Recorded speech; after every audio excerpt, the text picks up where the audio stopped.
Give me a... Hello, Dr. Hugo. Hi. Yeah. So, if we are more or less ready, we can jump start. Okay, let's just let everybody in here. How's everyone doing? Good evening, good morning for those of you who are in Asia, and welcome everyone else in the rest of the world. Thank you so much for joining us today at the Global Mandarin Academy Foundation's talk series. This is truly a unique and timely educational opportunity for us. Today's talk will be centered around the diplomatic Chinese curriculum. Today, as the global communication becomes ever so complex, language learning is so much more than just the surface level of communication. It's more about effectively using language in professional contexts. So today we're going to dive deep into the pragmatic competence, which is something that we desperately need in today's context. Thank you so much for our great sponsor, the Global Mandarin Academy Foundation. We're so honored to have with us Dr. Hugo Yu with us. Dr. Hugo is an associate professor emeritus of sociolinguistics and assistant professor of applied linguistics at the National Institution of Development Administration in Thailand. And he's got great experiences before at the United Nations and Indiana University. Dr. Lee is a distinguished linguist and educator whose work sits at the intersection of language, diplomacy, and intercultural competency. He has designed advanced Mandarin curricula for global institutions and is widely respected for integrating linguistics precision, pragmatic awareness, and cultural literacy. Those, the three cornerstones of effective diplomatic communication. So before I take too much time, if everyone is ready, please join me in welcoming Dr. Hugo Yu. And also just a quick shout out. If you have any questions, please feel free to type them in the chat box during any point of the talk today. I'm sorry about that. And we'll be collecting your questions and there will be a Q&A session at the end if you want to have a face-to-face deeper communication with Dr. Hugo. Now, giving the floor to Dr. Lee, please join me in welcoming him. Okay. Is my voice clear to you? I think so, Very right? clear. Okay. Yeah, Okay. we can Very hear good. you, Very good. Doctor. Yeah. Okay. Okay. All right. I was gonna say this before we get started. This talk is hosted by the Global Mandarin Academy Foundation. Thank you to all our trustees and donors for making this event possible. Yeah, okay. All right, so I think someone sent you my, my talks advertisement like a poster. So you might be wondering, okay, so this guy who was working for UN for many years, is he, Hugo, gonna talk about United Nations, New York? Well, no, I'm not gonna talk about UN New York. I'm actually gonna talk and share about my teaching experiences in Bangkok, the United Nations Asia headquarters. Okay, if you are familiar with the United Nations, you know we have a global headquarters in New York. We also have a regional headquarters in Geneva, in Vienna, and Nairobi. Nairobi, Kenya is our African headquarters. Okay, yeah, but I'm gonna talk about the UN official language Chinese program from Bangkok duty station in Thailand, which is the UN Asia headquarters. Okay, yeah. And then another question you might have already have an expectation. You say, oh, okay, so I'm gonna listen to this guy talk about UN. So is he gonna talk about the UN missions, like like a peace, security, international laws? No, I'm gonna talk about. I think if you have the wrong expectation, I'm sorry, but I'm gonna talk about the UN official language Chinese program from Asia and Pacific headquarters. Okay, so here's a little bit history and background. Okay, in the 1945, okay, 1945, we officially established the United Nations. Okay, and then the very next year, when UN was created in 1945, at the time 51 nations had the meeting in San Francisco, okay? And then they drafted the UN charters, and charters came into effect on October 24, 1945, okay? The next year, 1946, we already had the United Nations official languages, okay? Yeah. So those UN official languages were in use since 1946. Wow, okay. So Chinese, along with English, French, Russian, and Spanish were in use since 1946 to present. But Arabic is the the last UN official language, which was in use from 1973 until now. I mean, we still use it today, okay? But we have both official languages. We also have the secretarial language. They are the working language, like a kind of a lingua franca. Chinese is not this secretarial language, but Chinese status is official UN language. But English, English and French are the secretary language, the working language. Okay, yeah.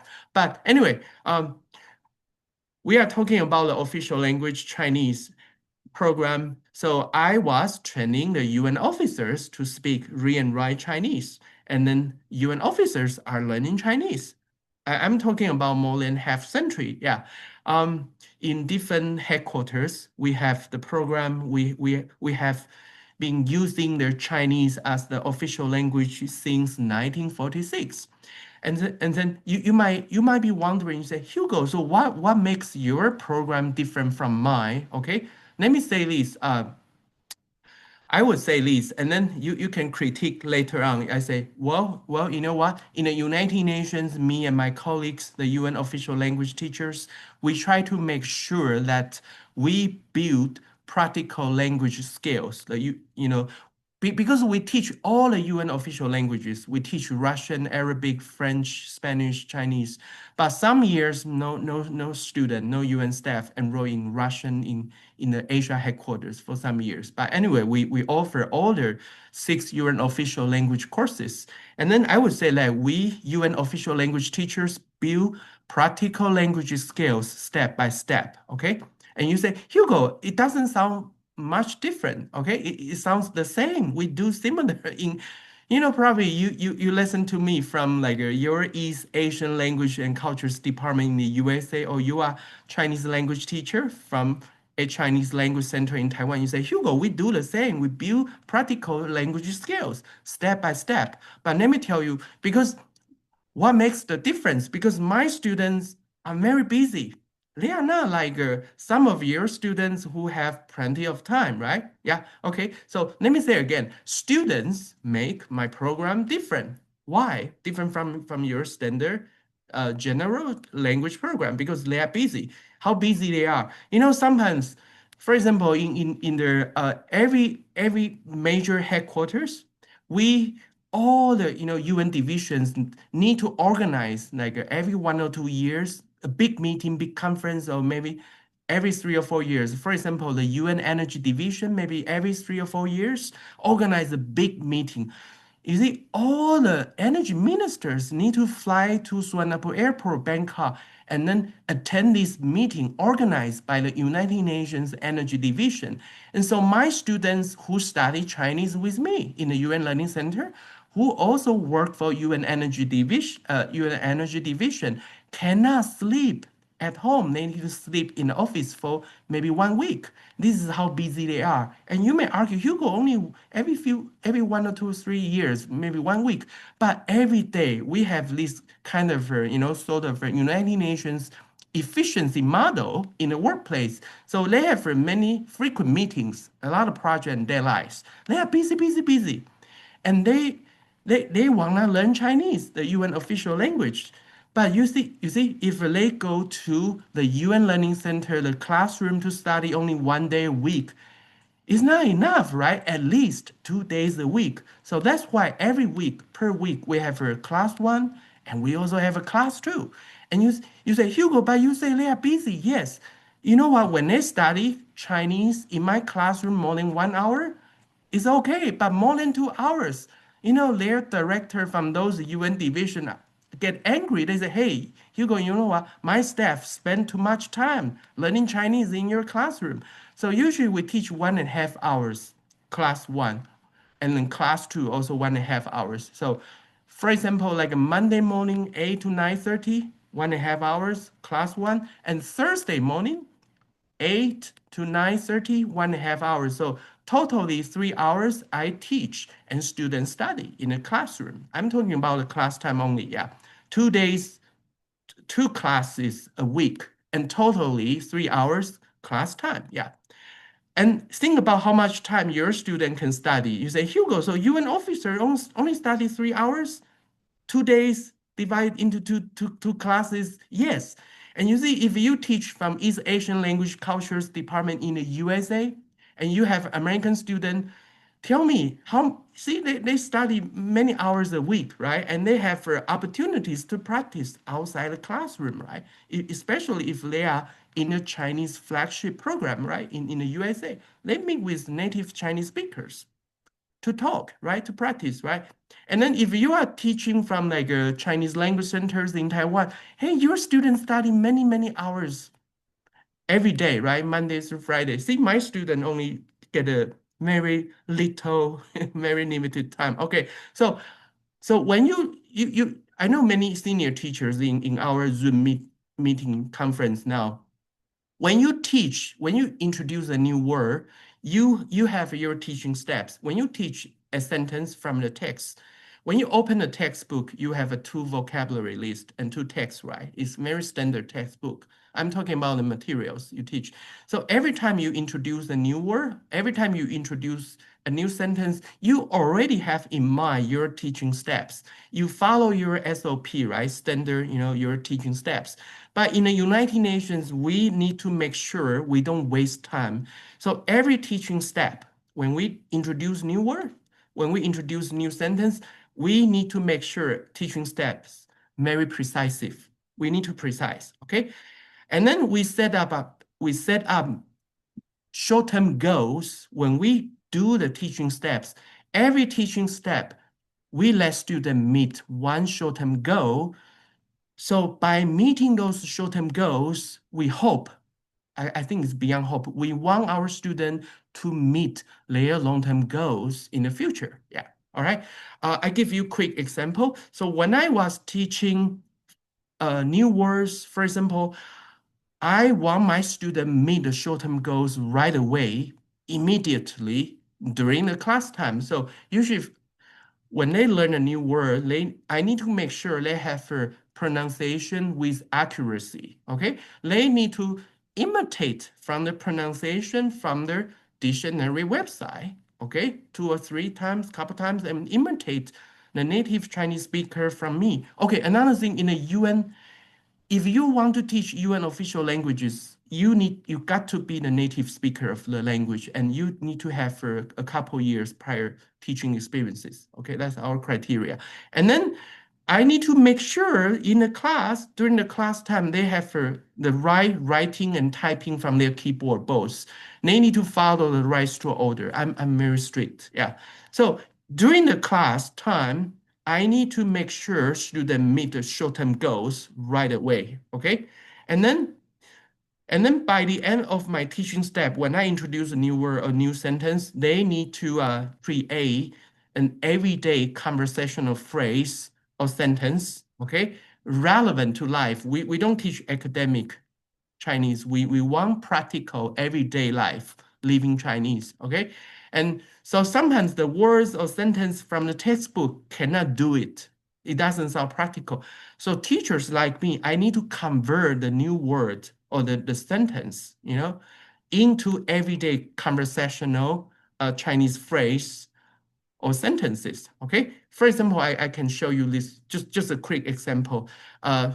What my student already learned, they already know, they already knew. Okay, 我家的左边, they already know how to say, but they learned a new word today, 邮局, which means the post office. So I have there, I need to convert the sentence from the textbook vocabulary list or the text into the practical Chinese phrase or sentence. I need to do the conversion. Yeah. So they're gonna say the sentence they need to create the sentence for the communication purpose. Like everyone need to create this sentence. 我家的左边是, and then they can say 公园 park 邮局, and they fill in the blanks. Okay. I just give a quick example. I don't go into details. Okay. And between the class 1 and class 2, they need to do homework, even though they are busy. Yes, they are busy, but they just need to do homework. And do homework is good for them. They benefit from doing homework. Doing homework can reinforce their vocabulary retention, grammar, sentence structure, and so on. So you remember when I introduce new word introduce new sentence, the last teaching step, they create everyday conversational Chinese phrase sentence verbally, right? Orally for communication, right? To communicate. So the class 1, I make sure they can communicate verbally, but homework, they need to writing or typing, and they need to email me or take photo snapshot if they are handwriting, email me their homework. So the same sentence they spoke verbally for communication, when they are doing homework, the same sentence they are writing down, handwriting or typing from their keyboard and email me. And then the beginning of our class 2, the second class per week, in the beginning of the second class, they are reading aloud the same sentences they did for homework. So you see, this is a good cycle, right? They did the same practical everyday Chinese phrase or sentence for spoken, for communication, or for writing and typing and reading. Yeah, the same sentences that did different scales. Okay, yeah, all right. So why we do that? Because we make sure all the short-term goals they meet. Why? Because we set up long-term goals. So consistently, the UN officers meeting short-term goals, they can read with confidence and accuracy and speak with clarity and accuracy in the future. So effective learning happens when the short-term goals are achieved, leading to the long-term success. Okay, next, I want to show you who are those UN officers who want to learn Chinese. Yeah, and then let's start from the different we call the divisions or office. Yeah, especially we have many like United Nations special agencies who have who are the majority of our learners who enroll in the Chinese language program. So if you are familiar with the United Nations, we have a UNICEF, right? Children's Fund, right? We got some UNICEFs, senior and younger staffs and officers who want to learn Chinese, and they did it before. And we also have an International Labor Organization, ILO staffs who learn Chinese. I just give you some example. Let me tell you, almost all the UN divisions and specialized agencies for the United Nations, almost all of them have their senior to younger officers to study Chinese. Almost all of them, yeah. For example, like a Food and Agriculture Organization, UNFAO, their headquarters in Rome, Italy, many officers love to study Chinese, yeah. And like a UN Development Program, UNDP, and so on. And so I just told you earlier, almost all the divisions has a staff who want to learn Chinese, and you gotta have this like a question in mind. You ask, so Hugo, why they want to learn Chinese? What are the motivations behind the United Nations officers to learn Chinese? Yeah, okay, here's some photos of my student last year. Some UN offices, they actually use Chinese in their work. For example, quick example, if you receive the mails, in a UN mail operation, center in all the regional or global headquarters, all the staffs in the Mail Operations Center need to be able to read all the 6 UN official languages. Why? Because mails came to United Nations, the mail's addressee written in all the UN official languages, including Chinese. So when you receive a Chinese mail, and your job is mail operation, right? You need to forwarding the mail to the right person, right? So you got to read Chinese, right? Because the mail is written in Chinese. This is a good example. And another example, in the United Nations libraries, our UN librarians need to read Chinese. It makes sense, right? Because many book titles are in Chinese. So what happened in the Bangkok duty station in Thailand, we have many Chinese native speakers who are doing internship. They are interns in the United Nations libraries because Hugo already trained 2 senior librarians, but not enough. We need a lot of interns who are doing internship in the UN libraries, but they are Chinese native speakers. They read the Chinese, and they can help put the books in the right shelf. Anyway, I may not have time to tell you more, but just give you examples. Some UN divisions use Chinese in their workplace, okay? And even though they don't do Hugo, so that means all of them use Chinese? No, only some. Some do, some don't. Okay, what if they don't need to use Chinese in the United Nations office? Well, they learn Chinese, still good for them. If you work for UN, all the 6 official languages, you need to learn at least 1, right? And then because you are evaluated by it, your proficiency level in any UN official language, good for you. It's good for you. If you work for UN, actually support your career development, your advancement. You need to prepare, like if you are a professor in East Asian Language Cultures Department, USA, you have a dossier review. UN officers have their, portfolio kind of those evaluation. They need to prove that they pass some UN official language final exam, okay? Like Hugo, I need to give them the exam. They need to prove that they pass like a level, proficiency level 1, 2, 3, 4, 5, the Chinese language final exam in their evaluation, yeah? And they can get a salary increase, they can get promotion. So actually good for their career advancement if they learn Chinese in UN. But, let me tell you this, some UN officers study Chinese in a UN Learning Center, right? But not for UN missions. So Hugo, what are you talking about? Because when they go home, they study Chinese in my classroom in UN, but when they go home, they tutor their children speak Chinese or read Chinese or write Chinese. Their children learn Chinese at school. So those parents who work for UN, not learning Chinese for UN missions, I'm sorry, they are helping their children learn at home because they believe their children learn Chinese, they can tutor their children Chinese. Let children have a future opportunity. Anyway, it's nothing to do with the UN mission. But if you want to know more why the UN officers learn Chinese, please Google this journal article, Learn Mandarin as a United Nations Language. I wrote this article many years ago. I surveyed more than 100 UN officers. Yeah. Okay. Yeah. All right. Okay, I need to talk about a little bit the curriculum in the Asia headquarters of the United Nations. Okay, we have changes happen before 2016 and 2017. This is our curriculum. So we were running the United Nations Chinese language program for 3 semesters per year, 3 terms per year. But every semester we were only teaching 3 to 4 months. Okay, yeah, 3 to 4 months. Okay. So for example, if you are UN officers, you want to study with me, okay? The first thing is that you need to tell the UN Learning Center you are not native Chinese speaker, okay? And then you need to study Chinese proficiency level 1 for the A semester from January to April with me. And then you need to also study the same Chinese level 1 again, okay? The same from lesson 1 to lesson 5. With me in semester B. So Chinese level 1, you have an A semester, okay? And then you have a B semester, and then you complete proficiency level 1 in the United Nations Asia headquarters, okay? So you ask me, Hugo, so how many years? You can count how many years. So they make it, the UN officer make it to level 9 Chinese. A and B semester, and they need to study lesson 35 to 38 from which textbook? New Practical Chinese Reader, okay?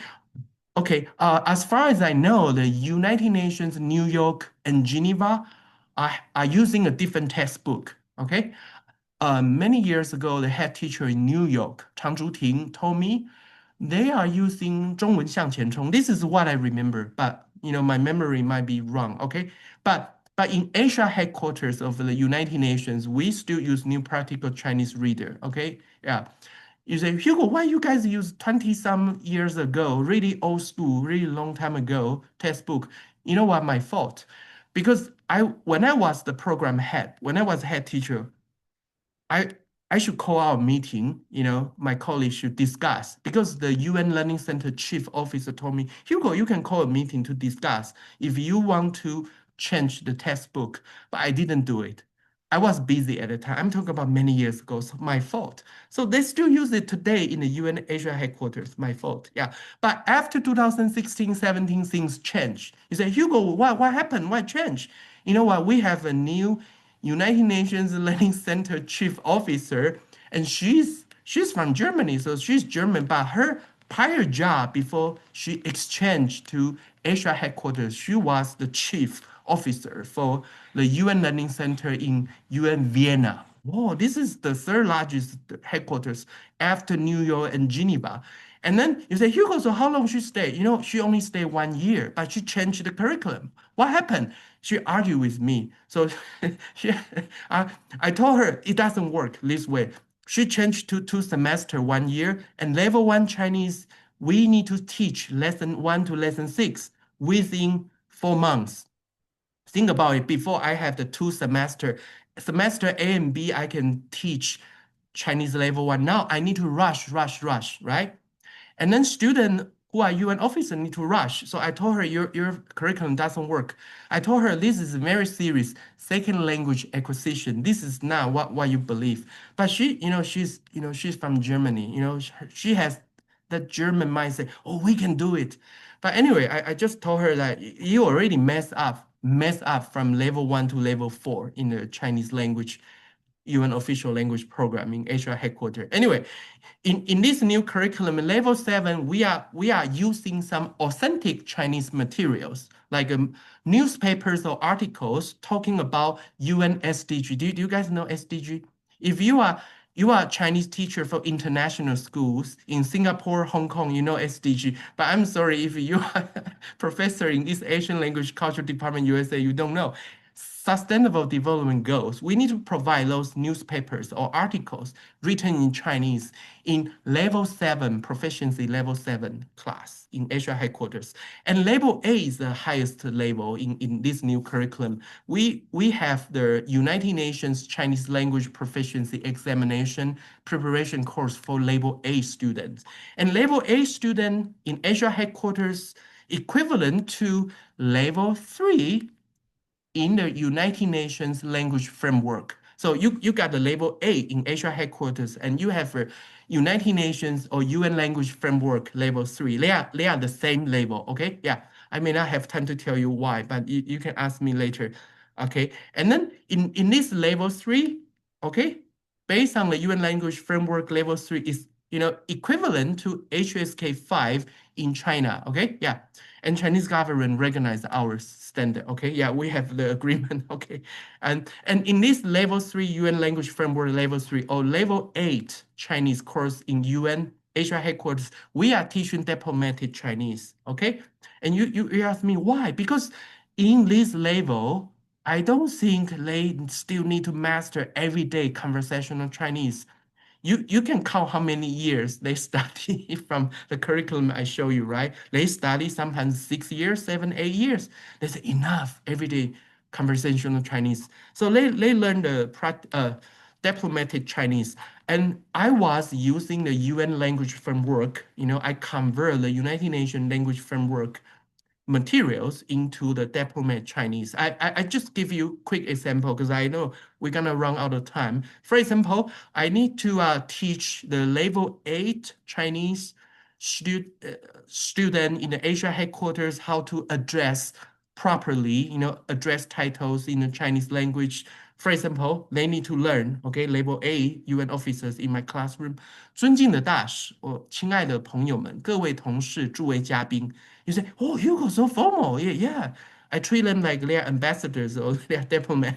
They need to do it. Yeah, they need to do it. Okay, for another example, they need to learn how to accept invitation or decline invitation. For example, how you accept invitation in Chinese with the right pragmatics. 非常感谢您的邀请。哇，哇，非常感谢的 highest level courtesy. Yes， 非常感谢您的邀请，我感到非常荣幸，我一定会参加这次活动。Okay, you accept invitation with the right Chinese.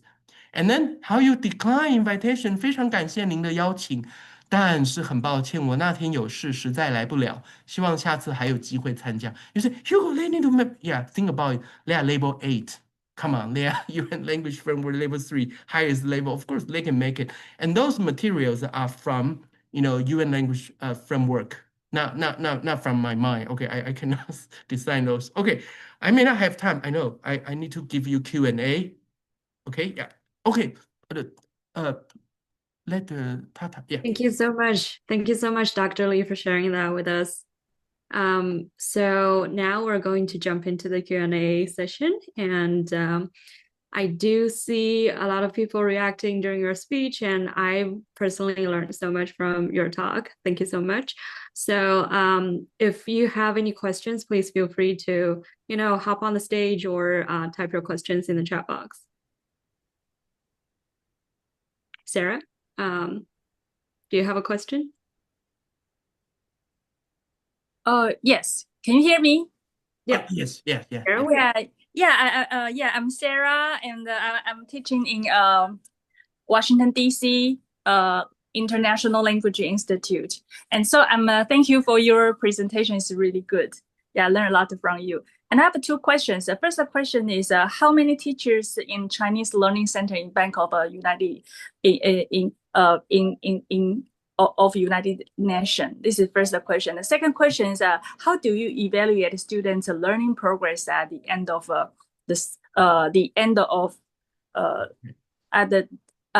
at the end of the semester? These 2 questions. Okay. Thank you. Okay. Yeah. So different years we had a different number of UN Chinese language or official language teachers. Okay. I remember from like 2015, 16, 17, we only had me and the other 2 senior teachers, 3 teachers. And then after 2017, 2018, 19, we had the new teachers, young teachers, including me and 2 senior teachers, and then about three young teachers. About 6 teachers from 2018, 19, but different years we have a different number of teachers because we need to wait for the enrollment. Wait for all the think about we have how many United Nations special agencies, they all need to enroll. Even the World Bank, World Health Organization, they are part of UN. They all come to study in the Asia headquarters. Yeah. And like a UNICEF, so different years, different depend because student numbers, depends on how many UN officers from different UNs,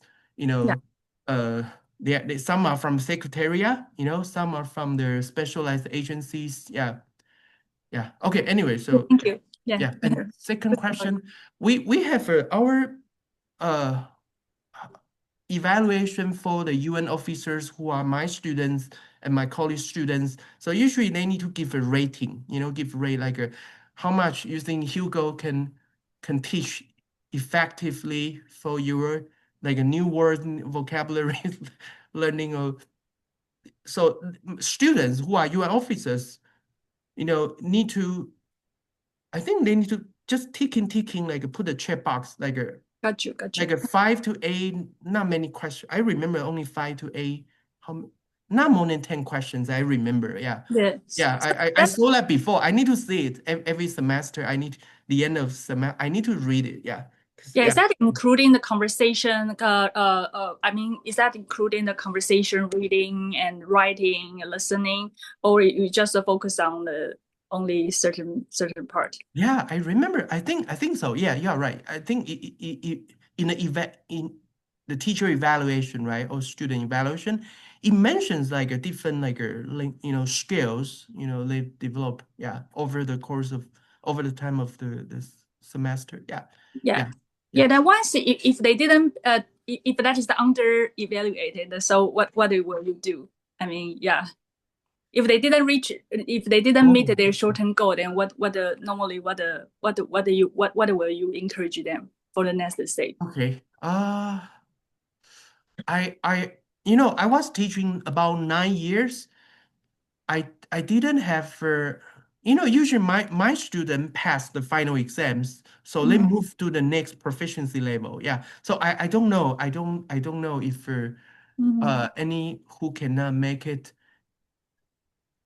See, I don't remember. I had already more than, I think, 200 UN officers. I don't remember I had a student who failed the final exam. Normally they pass, right?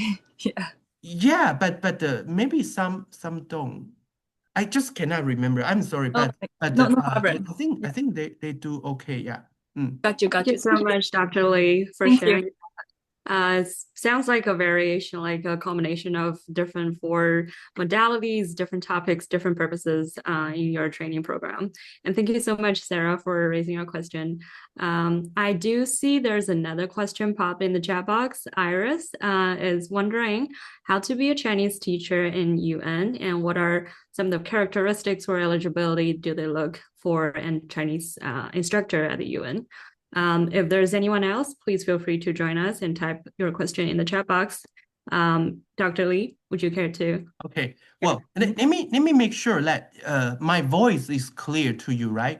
Because I think I don't know if my Wi-Fi or okay. I can hear you fine, Dr. Lee. Yeah, because when I heard the host, I cannot hear clearly. But it might be my Wi-Fi. Okay, I got an AT&T from Indiana. I don't know if. Yeah, don't get me started on AT&T. Okay, let me answer. So my voice is clear to everyone, right? Okay, let me answer this question. Yeah.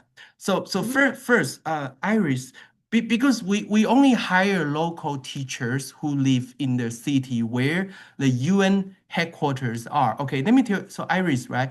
We have like a global headquarters in New York. You need to live in New York City, okay? And then we have a regional headquarters, okay? We have a European headquarters in Geneva. Do you know where? In Switzerland. You need to live there, okay? And we also have another headquarters in Vienna, Austria. You need to live in Vienna, Austria. And Nairobi, Kenya, in Africa, okay? And then you need to teach. So we cannot hire just like online, distance teachers. Okay, and another thing is that you need to be a native Chinese speaker. Okay, native speaker of the Chinese language. Number 3, I don't know how many years they require, before you join UN to teach. I don't know if a UN in New York or Geneva require how many years, previous teaching experience. I don't know. But in Asia headquarters, the formal, HR only require, I remember 2 or 3 years, not many years. Okay, 3 years, I remember now. You got to teach already 3 years before you apply to teach for the United Nations, okay? But I don't know about New York, maybe Chang Zhuting. Okay, I don't know if I think the head teacher in New York, Chang Zhuting, might require more years, okay, than the Asia headquarters. See, I don't know much their hiring policy. Yeah, okay. Do I answer your question, Iris? Yeah. Yeah, that's the best I can do. I cannot answer beyond that. Yeah. Yeah, that's already a lot to share with us. And thank you so much, Dr. Lee, for sharing your experiences. Is there anyone else interested? Oh, there's another one coming in. A lot of responses here. Kelly wants to know that do we have to speak local languages of the city if we want to apply the teaching positions of UN? Oh yeah, yes. I forgot to tell you this very important Thank you, Kelly. Kelly, bring this question to us. Yes, I forgot to say that. Okay, if you wanna work for UN, okay, even you just teach the UN official language, for example, you teach Chinese, you need to be able to speak one of the United Nations secretariat languages. Okay, that means you either speak English or you got to speak French. Okay, to be eligible to work for UN. Yeah. So do I answer your question? Because usually, not necessarily, Kelly, not necessarily the local language of the city. But if you live there, I think you better speak their language. Yeah. But if you work for the Asia headquarters, United Nations Asia headquarters, like I did before, I don't speak much Thai. Okay. But some people know me for many years. My wife, my daughter are Thai, but my spoken Thai is just survival Thai only. Yeah. But I speak English because before I work for the United Nations Asia headquarters, I live in the USA for many years. And I also returned to live in USA since last year. I can speak English. That would be good enough, or French. We have a colleague, I remember he or she only spoke French, and no one can communicate if they only spoke English, because we have many European officers who speak really fluent French. They are from different European countries, but when they communicate, they speak French, but many colleagues cannot speak French. So anyway, yeah, I hope I answered your question, Iris. Oh, and Kelly, do I? Yeah. You don't need to speak the Bangka language or Thai language, but you need to speak there are only two choices, one of the UN secretariat language. So either, English or French, okay? Sorry, this is their policy. I cannot change it. They say, Hugo, French? Yes, yeah, that's their policy, hiring policy, yeah. Yeah. Thank you so much for that answer. Is there anyone else who would like to, feel free to pop your question in the chat box or jump on the line here. Yeah. Can I ask a question? Because I thought it's already the end of a meeting. And I don't know, is that is that possible? Dr. Lee leave the email to us. If I have any question, we can ask him. Yeah. Yeah, you can. Yeah, you can. Actually, I'm gonna. Sarah, right? Yeah, I'm gonna tell you if you want to email me. Okay, let me tell everyone. Thank you. Our guest today. Yeah. This is the painting. Okay. This painting was a gift from the First Lady of the 40th President of the USA. Okay, so let me read again. Yeah, let me read again. Sorry. This is the gift from the First Lady of the 40th President of the United States of America.